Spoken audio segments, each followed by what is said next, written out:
We are planning to drive 1,500 kilometers from Yellowknife to Cambridge Bay by snowmobile in the middle of winter.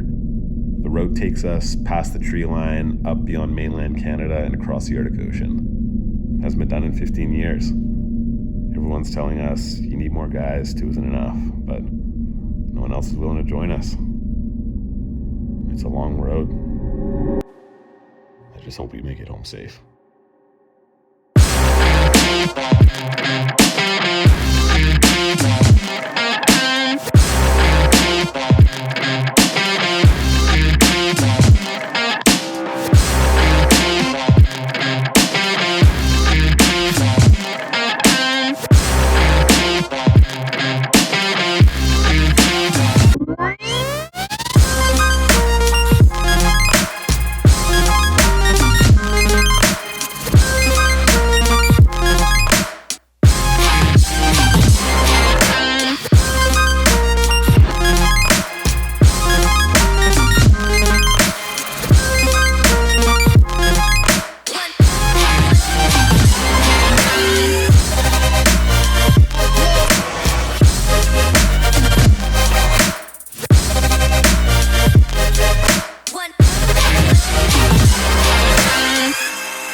Since I moved to the Arctic 3 years ago, I've had the good fortune to go on some incredible journeys out on the sea ice. From exploring old trading posts to cruising the dark waters below the ice with an ROV, but I have no experience doing a trip of this magnitude. Not being one to let a lack of experience stand in my way, I reached out to the real architect of this trip, Brent, to see if he was willing to attempt the route this year. Brent has been planning this trip for years now, and I caught wind of his intentions after learning of the trip from a friend who was part of the last group to embark on it back in 2008. Brent grew up out on the tundra and has been doing trips at this scale all of his life. He's the expert here, but neither of us know the route or what challenges may lay ahead. What's unique about this expedition is that it's a one-way trip. You start with all of your gear and your machines in Yellowknife and you push straight north. What that means is that it's really only feasible if you're buying new machines and building Cometex in Yellowknife, but that's exactly what we're gonna do. All right, I'll go over the road a little bit. So obviously we're starting in Yellowknife. Yellowknife is already incredibly far north, even by Canadian standards. From there, we're gonna be following the ice road that services Ekati and Diavik, which are 2 big open pit mines in northern NWT. The ice road starts at Tibbet Lake. Getting to Tibbet Lake, we don't know exactly how that's going to go. We could potentially just get trucked there. It's, maybe 60 kilometers or something like that along the highway. There's also a system of trails that we might use, but we'll see. From what we understand from folks that have done this trip in the past, the ice road should be fairly simple. We can follow it essentially the whole way. The issue may be the portages. So there's many kilometers actually of portages between the lakes, so it's not all on the ice. There are some overland sections, and those may present a little bit of a challenge. But again, from speaking to folks that have done this in the past, it is doable with what we're bringing, which is snowmobiles and Cometex. In the past, the ice road has actually gone significantly further. It's gone all the way up to Contueto Lake, but this year it stops at Ekati and Diavik. So once we get to those mines, we're a little bit on our own in terms of navigation. And we've got a few options after that point. From just south of Contueto Lake, we can branch off in kind of 3 directions. We can go up Contueto Lake, and then from some point along Contueto Lake, we can cut east over to the Mara River and then follow the Mara River up. We can also go over to Nose Lake, and Nose Lake is sort of where the Mara River begins, and then we can follow the Mara River all the way from Nose Lake and up. Or, and this is what we're actually hoping that we can do, we're just gonna cut straight east to the Goose Lake Exploratory Mining Camp. Now, right now, as we speak, they're constructing an ice road from that camp to a marine laydown area that they have in Bathurst Inlet. So our hope would be to reach that camp, potentially refuel, and then follow that ice road up to Bathurst Inlet and continue on the sea ice home from there. Another interesting challenge that we have doing the trip this year versus people that have done the trip in the past is that our ability to refuel along the way is extremely limited. This year, we cannot get fuel at Ekati or Diavik, and the fuel depots in Bathurst Inlet and Bay Chimo are no longer active. That's part of the reason that we're gunning for Goose Lake, is because we know that we can get fuel there. And otherwise, we're going to have to bring all of the fuel with us from Yellowknife, which could amount to 4 to 5 drums, which is 1,000 liters of fuel. And that's obviously a lot of weight and is going to be challenging for us to carry with us from day one. Once we get to Bathurst Inlet, we have about 350 kilometers left, mostly over sea ice, before we get home to Cambridge Bay.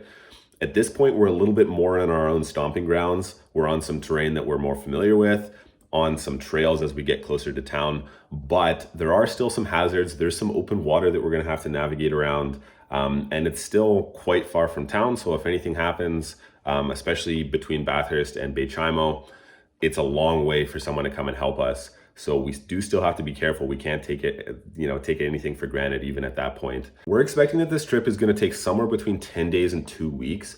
Now, we could do it a lot faster than that. We feel that if we were really pushing ourselves, we could, even with all the gear that we have, we could reliably average over 200 kilometers a day, but we just don't feel the need to push that hard and go that quickly. And it could become a safety issue as well. If we're getting tired, if we're getting worn out, and if potentially something happens to one of the machines, we're obviously fucked because there's just 2 of us. We can't make it back with just one machine. Whereas in a group of 3 or more, we could put the one machine on a Comatic and still tow everything home. We have nothing to prove by doing this in like less than a week. We're out there to enjoy ourselves as well, to explore, to do a little bit of hunting, and 10 days to 2 weeks we feel is an adequate amount of time to do that. I'm running into an issue right now, which I did not foresee, but I definitely should have. And that's that there are almost no snowmobiles in stock anywhere in Canada right now, presumably due to COVID. Brent actually already has his machine and he started breaking it in down in Yellowknife when he was down there recently, but I have nothing and I have almost no leads on anything. Ideally, what I'd be looking for would be a Skidoo Expedition Sport 900 Ace. The Expedition, great for up here, it's good for towing, it's got the second seat, and the 900 Ace motor is reliable and it's great fuel economy. But I can't find it anywhere. I actually found one that was secondhand, but the guy wanted $25,000 for it. I think it's like maybe $14,000 or $15,000 new, so just ridiculous. The one lead that I do have is at Polar Tech in Yellowknife, which is very convenient. They have an Expedition LE 600R E-Tech, which is a 2-stroke, not ideal, a little bit worse fuel economy. It's got loads more power, which is kind of cool, but super not necessary for this trip. The chassis itself weighs way more, which is also not ideal. And the kicker is that it's like $5,000 more with all the accessories that they throw on it than what I was hoping to spend on the Sport. So in general, this trip's getting super expensive. It looks like this is my only option for a machine. And I don't know, that's life, I guess. But I'm gonna call them up probably later today and put a down payment on it because, if I can't get a machine and this looks like it might be my only option, the trip's done. Packing for this is an absolute nightmare. I have maybe 10% of what I need and the rest I need to buy. I've been checking the post office every day, sometimes twice a day. I've got a whole bunch of stuff coming in that if it doesn't show up, we're in big trouble. And it's getting down to the wire here in a major way. There are a lot of different ways that we could get hurt or potentially even killed on this trip. So obviously the first aid side of things is very important. Unfortunately, I don't feel that my comfort level with wilderness first aid is where it should be for this expedition, but I've reached out to an organization that specializes in wilderness first aid for a bit of a consultation on the contents of my first aid kit. And I've got a friend in town that does wilderness first aid training who's going to come by and do a bit of a refresher course for me over a couple of days. We are pushing hard to leave now in just 2 weeks. The longer we wait, the higher the risk of unsafe ice conditions down in some areas in the NWT that we're going to be traveling through. And obviously, either of us going through the ice would be an extremely dangerous occurrence for us on this trip, especially since there's just 2 of us. So we want to avoid that at all costs, and we really need to get this show on the road as soon as possible. The shitty thing is though, as things are warming up down there, we're gonna stay at minus 30 Celsius and below up here for at least the next month. So as we push north, we're gonna be encountering some brutally cold conditions. All right, so here's the game plan. It's Friday night. I'm gonna enjoy this delicious smoothie that I just made, and we're gonna talk about gear. We're gonna do kind of section by section here. And first section is my outdoor gear. This is my main parka. It's a Canada Goose Snow Mantra. It is the warmest parka that they make. It's extremely expensive unless you buy it in Nunavut. The second parka here is also a Canada Goose. It is the Resolute parka. It's one step down from the Snow Mantra, also a fantastic parka. Not mine, it's actually my brother's. And he's very kindly lent it to me for the past 3 years. If anything goes wrong with this one, or if it gets wet, even little things like the zipper breaking or something like that, I would die otherwise. So here's the second parka, just in case any of that happens. We have got these down pants. What they really will be is part of my sleeping attire, my sort of camp attire. I'm gonna have a specific set of clothes, obviously, that I change into when I get to camp, just in case, you know, anything gets sweaty or wet during the day. At least you have a nice dry pair of clothes to change into at camp and to sleep in. We have got 3 different puffies and we've got a fleece here. The reason for there being 3 is that if it gets insanely cold, and I run a little bit cold as is, I will be wearing 2 of these. And if I'm wearing 2, I want an extra one as an emergency one. It's gonna be in my waterproof bag. Then if there's some sort of emergency, if I go in the water or something like that, everything gets wet, I want something dry. Same reason I have the second parka, and I have the second set of pants. Moving on to my head, I've got this fantastic beaver trapper hat, which is great. This keeps me super warm. Just got a regular toque there, and then some balaclavas. So I got a few different options here for balaclavas. One will be absolutely part of my sleeping kit. Since we will be snowmobiling for many hours on this trip, we got to decide exactly what our system is going to be for staying warm on the machine. What the majority of guys do up here, and by the majority I mean all of them, is they will wear a hat, some sort of hat balaclava combination, maybe a no fog breath mask, which is this guy right here, goggles, and the hood of their parka up. That is most likely what I'm going to end up doing. It's pretty much proven to be the warmest way to go, with the least likelihood of fogging something up so you can't see. I will, however, also be bringing this. Now, this is the AMS Mission. It is a fantastic helmet. It's got a heated visor and it's got this special breath system. I am bringing this to Yellowknife because I will have to use it when I'm breaking in my machine just around the trails. I took it on my last trip and there were a lot of advantages. Like, it's a lot quieter. I found it extremely warm, and obviously it's safe. There's pretty much no snow coverage. There's gonna be lots of rocks and all that kind of stuff. So it would be really unfortunate to take a tumble and to smack your head on a rock. So if I can find a way to wear this in really cold conditions, I am going to. And part of the reason that I'm bringing it on the trip is so I can test that out. These are important to keep warm. When we are driving, we're gonna use these. These things are so friggin' cool. I've been wanting to buy or get a pair of these made ever since I moved up. They are wolf mitts, and it's just ridiculous how warm they are and how perfect they are for driving on a snowmobile. There's just nothing that really compares to them. So this is what I'm gonna use while driving. Underneath, I'm gonna have a pair of liners, most likely these. If it's really extremely unbelievably cold, I'm gonna wear these, which are my heated gloves, but it's probably just gonna be something like this. Round 2, now this is electronics and sort of miscellaneous tools and whatnot. I think we're just gonna dive right in and start with some of our camera gear. As I'm going through this, there's a lot of stuff actually that's not here, and a few things that I'm not gonna actually be taking. I'll take a different version or whatever, but I'm still gonna go through it anyway. The camera that I use to shoot is the Canon 6D Mark II. I'm shooting with a Canon 16-35 f4 as the lens. I'm also taking this Tamron 70-200 millimeter f2.8. This is a fantastic lens. I've actually done a month in Alaska on an expedition where that was the only lens that I took, and it was fantastic. The pictures were great. Not here is a Tamron 150-600. That one I'm really excited for. Up here, oftentimes you're seeing animals way farther away in the distance, and something like 200 millimeters is just not getting you close, close enough, framed in close enough. So that 600 mil is really gonna allow for a lot closer up photos without cropping of wildlife, which is gonna be really exciting, because we do see a lot of wildlife out there, and I'm anticipating seeing lots on the strip, so that lens is gonna be good to have. Tripod, I just bought a new GoPro Max, which I'm excited about. Also got the Hero 6 or 7, whichever one it is.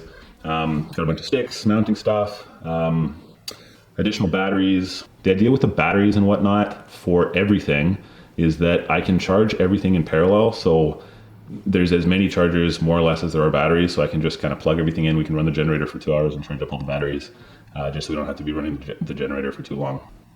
We've also got a Mavic 2 Zoom. This thing is dope. Got some couple spare batteries, or well, one spare battery, some spare blades. I'm gonna have like over a terabyte of storage on this trip. I hope that's enough. The drone and the GoPros all shoot in 4K, but my camera only shoots in 1080p, and it's what I'm going to be shooting a lot of the video on. So hopefully that doesn't fill up too quick. I mean, we are out there for 2 weeks, but listen, if I fill up over a terabyte worth of footage, then that's a good thing. This is a new GPS that I bought. Super stoked about it. It's awesome. It's like the size of a smartphone. The screen's amazing. It's not here. It's with one of my friends. He's doing a bunch of updates to it. You'll just have to picture what it looks like. It looks like this. Just pretend that that's real. Anyways, I've got some mounting stuff for it. This all are gonna mount up on my handlebars on the machine. So that's gonna be dope. It's powered, so hopefully it shouldn't die. So I'm gonna have GPS in front of me at all times, which is dope. As far as satellite communication devices, we have got our primary inReach here, which is an inReach Explorer Plus. It's sort of the high-end model, I guess. It also serves as a backup GPS. It's not something I would ever have mounted up in front of me on the snowmobile, because if something happens and it falls off or I crash or something like that and this gets lost, then my satellite communicator is gone, and that would just suck. So there's no point in using this really as a GPS except, you know, as a backup, just because it is first and foremost your satellite communicator. We've also got a backup here. So this is an inReach Mini. This pairs better with your phone. It doesn't have too much functionality in the device itself. A couple battery packs, 3 battery packs. Lights, we got a lantern here, bunch of headlamps, can never have too many headlamps. Then we've got we've got some sort of emergency signaling devices, so some flares, smoke signals, all that kind of stuff. These are these ice picks, so if someone goes in the water, these you can drag yourself back out onto the ice. Got some rope, can never have too much rope, lots of different types of rope. Not all rope is created equal. I may end up swapping it out for some better stuff, but anyways, this is the rope that I have now. A whole bunch of ratchet straps, some bungee cords. I'll show you how we fasten kind of all the cargo down in the Comatic. It's not going to use any of this. It just uses rope, but I'll show you how that works. So I don't know that I'm going to need all of these, but I'll bring them just in case we do. I've also got some big, like super big, beefy ratchet straps, which you know, basically could function as a winch if you get one of the snowmobiles or Comatic's like really, really badly stuck. So I'm going to be bringing 1 or 2 of those as well. I've also got this buoyant rope, so this is for like water rescue. Again, if someone goes in the water, I throw this out to them and it floats. I've got some knives here, random knives. This one's cool. This was a present to me as well. We've got some needle and thread in case we need to do any beading or we just get bored out there. No, I'm kidding. Just in case we need to sew anything up. Got some fishing line as well, which can be handy. This is the watch that I usually wear. This thing's great. Just a little Casio, a few chargers, and then a bunch of hand warmers. So these things are great. Throw them in my sock when I sleep. They're just good to have, so box of these. This, I think, is the last group of stuff. We're gonna blast through this, I think, because this stuff's not all that interesting, so let's friggin' dive in. Okay, cool, so over here, check this out, you get it. This I'm gonna use for cutting wood, maybe. This is always good to have. Plastic bags, tons of little packing cubes, packing bags, all this kind of crap. This is like a moisture absorption bag. I've got a bunch more of these in Yellowknife. Bags. Clothes. So these are my sleeping clothes. Base layer, like bottoms, long underwear, tops, and then some fleece pants. These are awesome. These were given to me loaned to me, I should say, by a friend. I will keep very good care of these. They're just like for camp. And they're great. They have like really nice fluffy insulation like a jacket. So I'll be changing out of my regular boots and into these at camp, which should be really nice. These here go over top of them. They've got a bit more grip on the bottom. Yeah, these things are fantastic. Can't wait to try them. What else?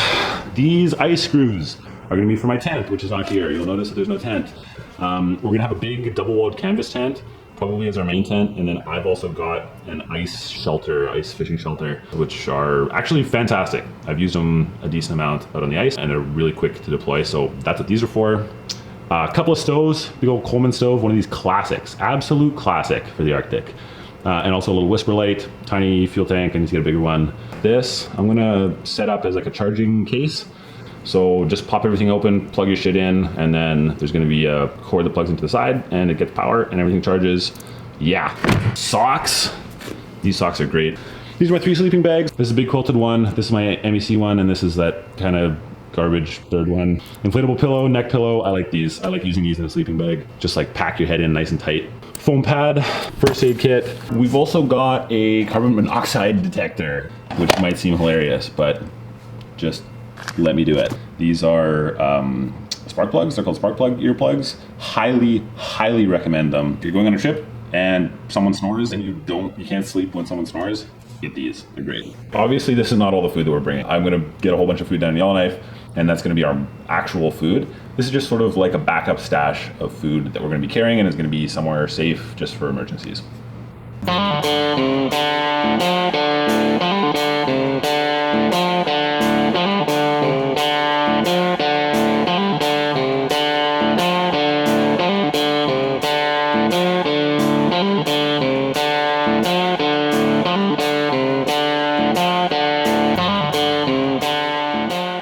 It is like T-minus 10 hours until I leave or something like that. Is that math right? No, it's not. It is like T-minus 14 hours until I leave. I've got a whole massive amount of packing to do, and I don't know what's gonna fit. I've already got 3 bags or boxes ready, and I think there's gonna be at least 2 more based on the amount of stuff that I have. So we're just cramming right now and trying to get everything together and ready to go at 9 in the morning tomorrow. I'm gonna be spending the weekend getting my stuff staged, getting all the Cometic material ready for Brent to come down and us to start building those Cometics on Monday, most likely. And there's also there's just a ton of stuff that I gotta buy. I gotta repack everything. It's gonna be busy. So I'm gonna have a very busy weekend.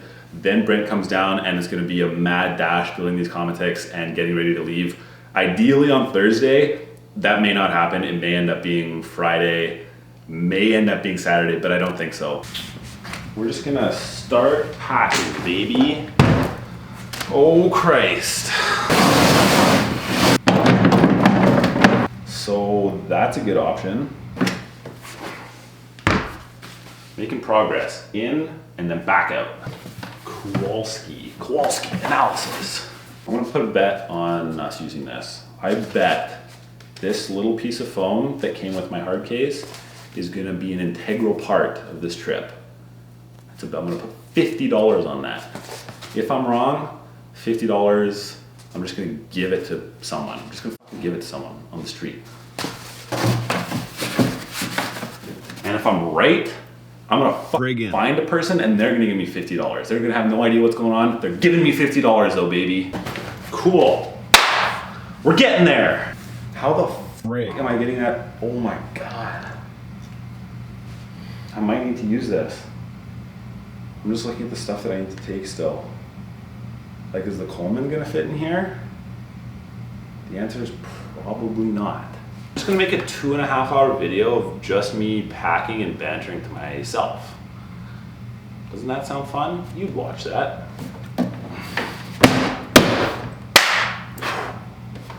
That's what I like to see. That's what I friggin' like to see, baby.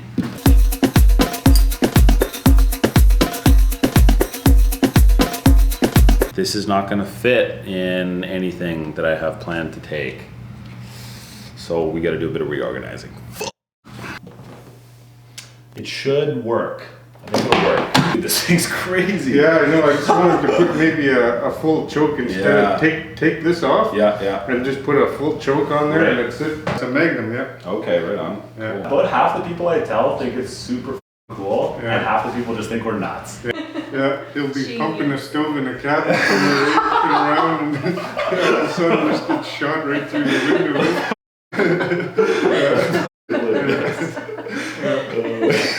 I just huddled over there making breakfast for you, just waking up.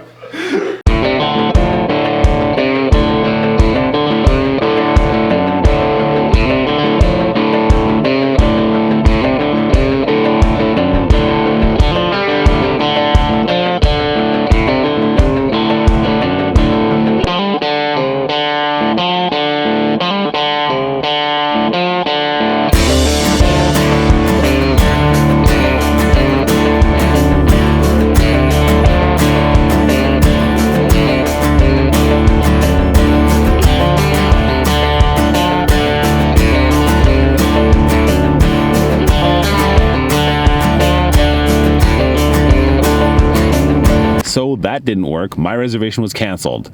Unbeknownst to me, I didn't get an email about it. Just found out when I showed up at the ticket counter. The lady was like, I don't think you're on the flight.